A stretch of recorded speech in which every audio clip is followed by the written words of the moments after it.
யாதும் ஒரே யாவரும் clear. We are one people. The state of Tamil Nadu was to be home not only to the people of the northern and eastern provinces. The District Development Councils Act of 1980 presented a unique opportunity. Disappointingly, however, the Presidential Commission presided over by Mr. Victor Tenapur and Queen's Council, arguably the greatest blow sustained by the LTT in its entire history, Karuna, was to declare that it was this exposure which opened his eyes to a world outside the jungles of the one. His Prabhakaran saw no necessity to make any significant concession and believed fervently that the state of Tamil Nadu was well within reach. Anton Balasingham, who represented Prabhakaran in 6 rounds of direct discussions across the world, was the only member of the LTT delegation with a grasp of the underlying issues. Anton Balasingham's response remains indelibly etched in my mind. He told me that he had nothing to reproach himself with. Who had a conversation with Balasingham a few days before his death in London, told me that Balasingham died dispirited and disillusioned.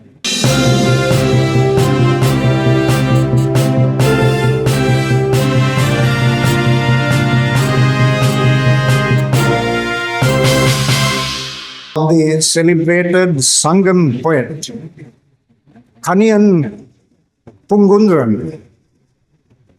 Yadum Ore Yavarum Kilir. We are one people. For the first time, in the most unambiguous terms, the blueprint for an independent state for the Tamil nation, embracing the merged northern and eastern provinces. The second part of the resolution contained the nucleus of Tamil Nadu, its scope extending beyond the shores of the island. The state of Tamil Nadu was to be home not only to the people of the northern and eastern provinces, but all Tamil-speaking people living in any part of Ceylon, and to Tamils of Elam origin living in any part of the world who may opt for citizenship of Tamil Nadu. The most discouraging element of this sequence of events was the timid and evasive approach adopted by prominent actors at crucial moments. The District Development Councils Act of 1980 presented a unique opportunity. Disappointingly, however, the Presidential Commission presided over by Mr. Victor Tenapur and Queen's Council, the former Chief Justice and Attorney General, lacked the courage even to interpret the terms of reference as permitting allusion to the ethnic conflict. Despite the persevering efforts of Professor A.J. Wilson, son-in-law of Mr. Tsunami, and a confidant of President Jaffna and Dr. Neelam Tiruchirva, the majority of the members were inclined to adopt a narrow technical interpretation. The setting of the legislation was one in which Tamil formations, such as the Tamil United Liberation Front, were struggling to maintain their moderate postures in an increasingly polarized environment, with pressure from radical elements proving almost irresistible. The whole initiative paled into insignificance in comparison with a series of tragic events, including the burning of the Jaffna library during the run-up to the District Development Council elections in the north, and the calamitous events of Black July 1983. Policymakers at a critical juncture had once again let a limited opportunity slip through their fingers. The next intervention occurred in the sunset years of the United National Party administration. This was the Parliamentary Select Committee on the Ethnic Conflict, known after its chairman as the Mangala Munasinghe Committee, appointed in August 1991. The majority report made a detailed proposal which was intended to serve as the basis of a compromise between two schools of thought. One stoutly resisting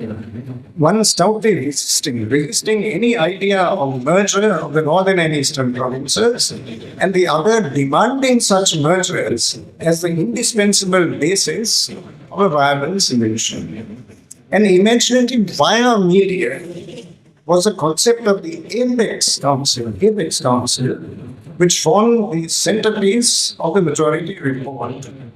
It adopted as a point of departure two separate provincial councils to the north and the east. This dichotomy would characterize the provincial executive as well. Each provincial council would have an executive minister as the head of the board of ministers. However, over and above these, the two provincial councils together would constitute a regional council for the entire northeast region. Although presenting several features of interest as a pragmatic mediating mechanism, the proposal did not enjoy a sufficiently broad support base for implementation. Federalism, integral as it was to the value system which anchored the political life of Mr. Island, defies easy definition.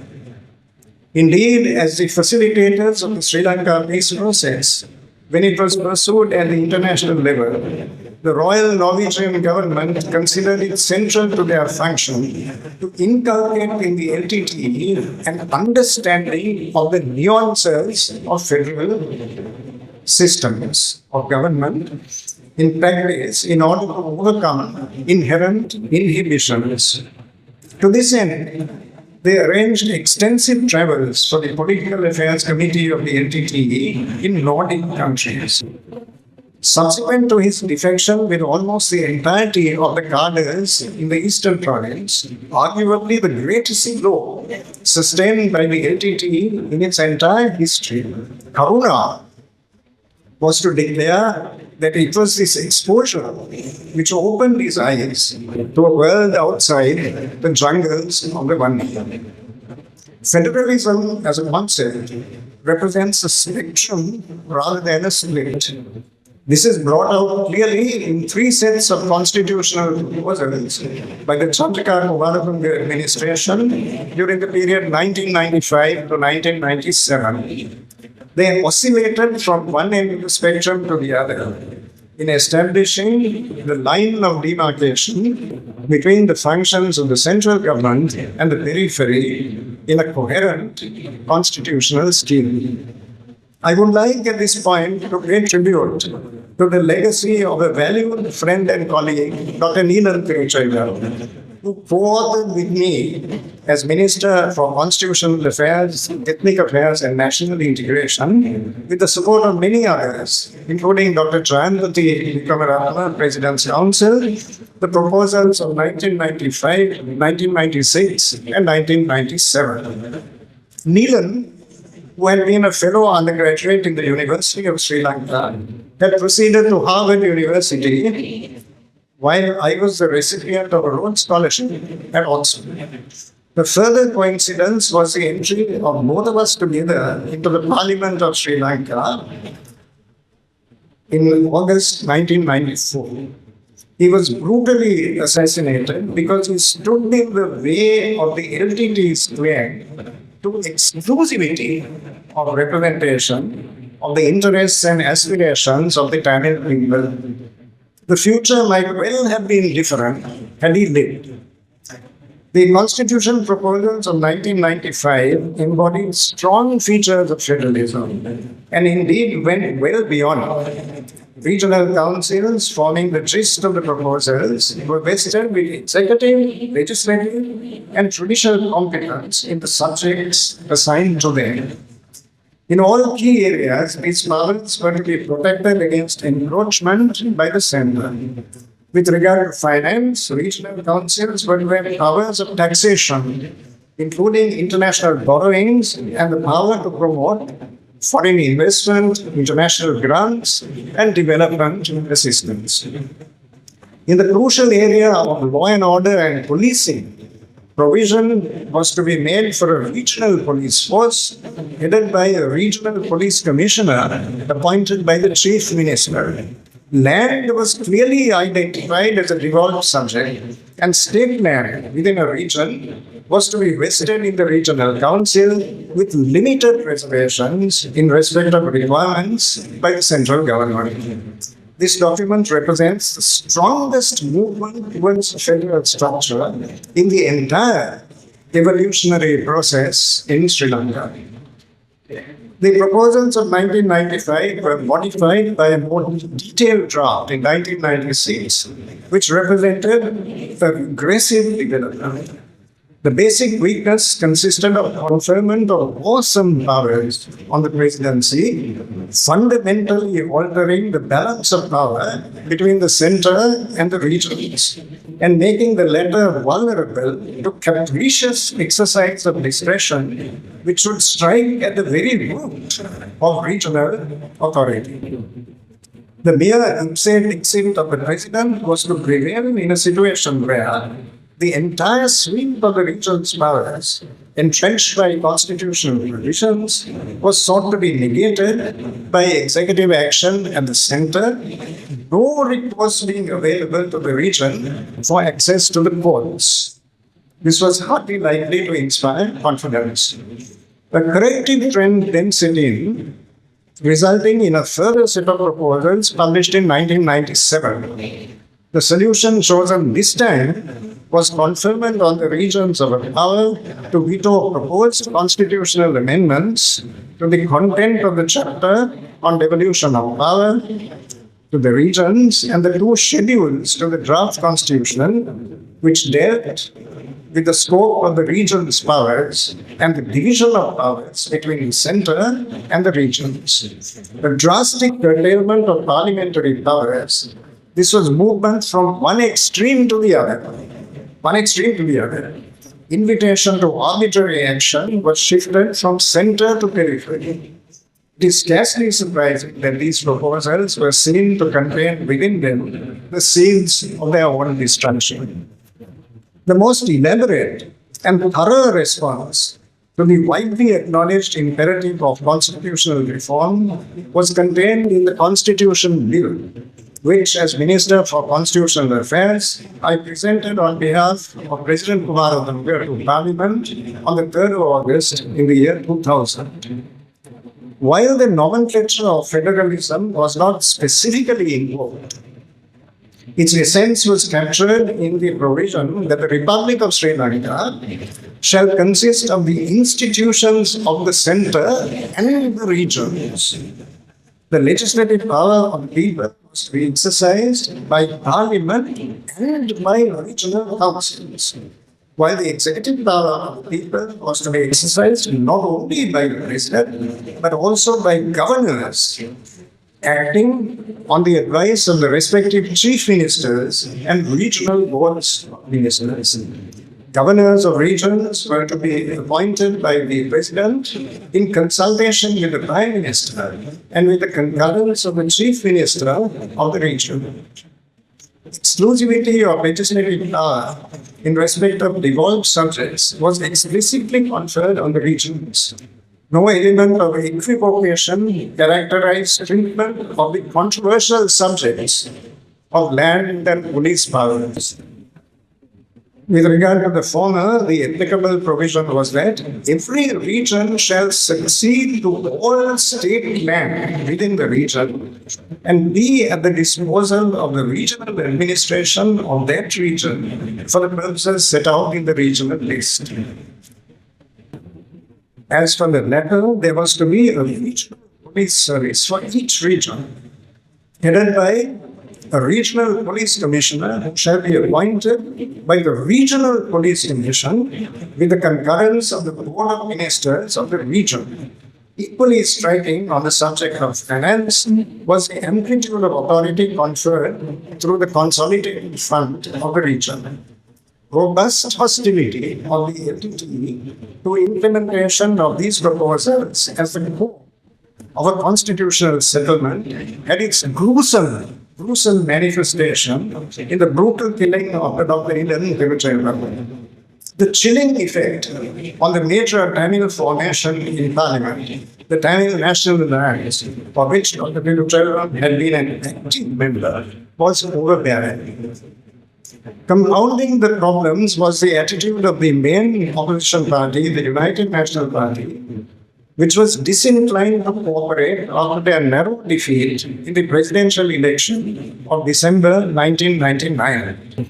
It was the nation's misfortune that the culture of adversarial politics trumped a national initiative compelling the government to withdraw the bill during the debate in Parliament.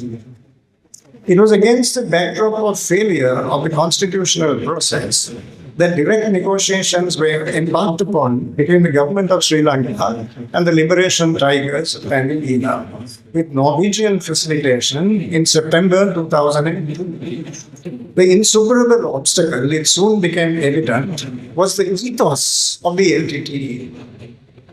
Dominant in their mindset was the unshakable conviction of military invincibility. In light of this, Prabhakaran saw no necessity to make any significant concession and believed fervently that the state of Tamil Nadu was well within reach.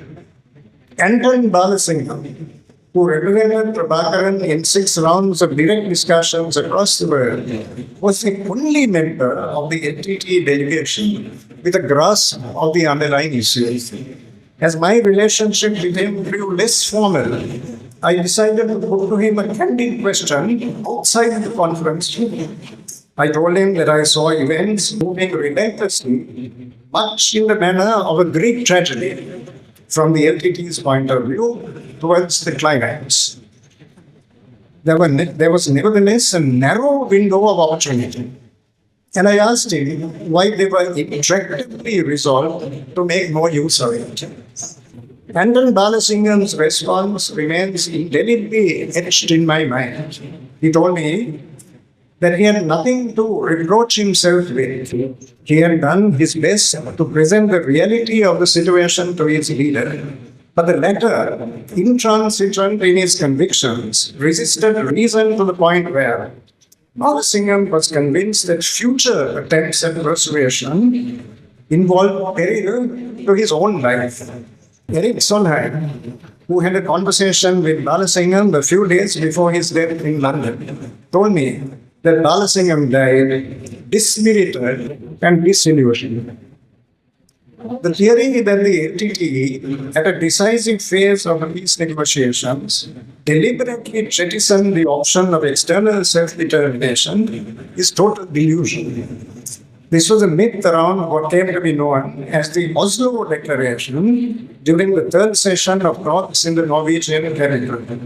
At the end of this session, the official communique by the facilitators declared the parties agreed to explore a solution founded on the principles of internal self-determination in areas of historical habitation of the Tamil-speaking peoples based on a federal structure within a united Sri Lanka. The LTT's understanding of internal self-determination, however, was set out with clarity in the following statement.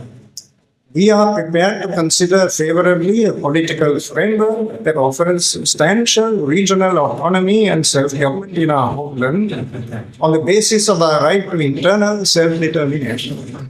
But the sword of Damocles was ever present. The caveat was added with unrelenting emphasis that if this internal element of self-determination is blocked and denied, and the demand for regional self-rule is rejected, we have no alternative other than to secede and form an independent state. The LTT then left wide open the option of external self-determination. They purported to derive authority for their position from the United Nations Declaration in 1970 on principles of international law concerning friendly relations and cooperation among states, and from the judgment of the Supreme Court of Canada in 1998 in the Quebec secession case, very well-known case. The LTT's rigid stance was expressed with precision in their proposal for the establishment of an interim self-governing authority, ISGA, and the conferment of all-encompassing jurisdiction upon it. The ISGA shall have plenary power for the governance of the Northeast, including powers in relation to resettlement, rehabilitation, reconstruction, and development, including improvement and upgrading of existing services and facilities, raising revenue, including imposition of taxes, revenue, levies, and duties, law and order, and overland. It was added for good measure that these powers shall include all powers and functions in relation to regional administration exercised by the government of Sri Lanka in and for the Northeast. This was in all but name the blueprint of a separate state. This went well beyond the solution which Mr. Jaffna, in his mature judgment, deemed feasible in the political and economic context of our country. Events then seem to be moving rapidly towards an impasse incapable of resolution through dialogue. One final object, albeit in uniquely distressing circumstances, appeared to present a lifeline. This was a tsunami which struck Sri Lanka on Boxing Day, the 26th of December 2004. Since much of the destruction, especially on the east coast, was in areas controlled by the LTTE, there was the urgent need for a collaborative mechanism between the government and the LTTE to deliver relief and undertake immediate reconstruction.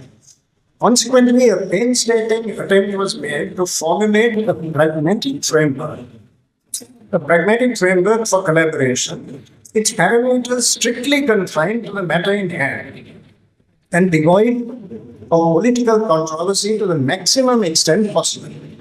President Kumaratunga attached great importance to the resulting VTOMS mechanism, which, in her judgment, held out the last chance for a successful peace negotiation. However, the Supreme Court, in an interim order, struck down vital portions of the agreement, dealing with control of resources for urgently required construction and rehabilitation work. The ensuing message was unfortunate in that serious doubt was cast on the capability of structures of the Sri Lankan state to evolve an appropriate mechanism, even in the face of as excruciating a disaster as a tsunami which claimed more than 35,000 lives. Despite this unprepossessing trajectory of events, I would make bold to suggest that a sanguine outlook is not entirely unrealistic, and that's not wishful thinking. The basis of my confidence in this regard is my experience over the span of 26 years as a teacher, Dean of the Faculty of Law, and Vice Chancellor of the University of Colombo. It is my firm conviction that the youth of our country are not prey to narrow communal attitudes and prejudices. They are not prey to narrow communal attitudes and prejudices. Relations among the different ethnic communities in the environment of the country's universities are typified by camaraderie rather than mutual acrimony or suspicion. Language certainly is a barrier. I had the occasion to discuss this when I called on the Bishop of Jaffna, Dr. Nanak, yesterday. In my own undergraduate days in Peradeniya and Colombo, we made friendships on the basis of shared interests and values and were able to communicate comfortably in the English language. Stratification and compartmentalization are the implacable enemy of the forging of a national consciousness, especially in sentient minds.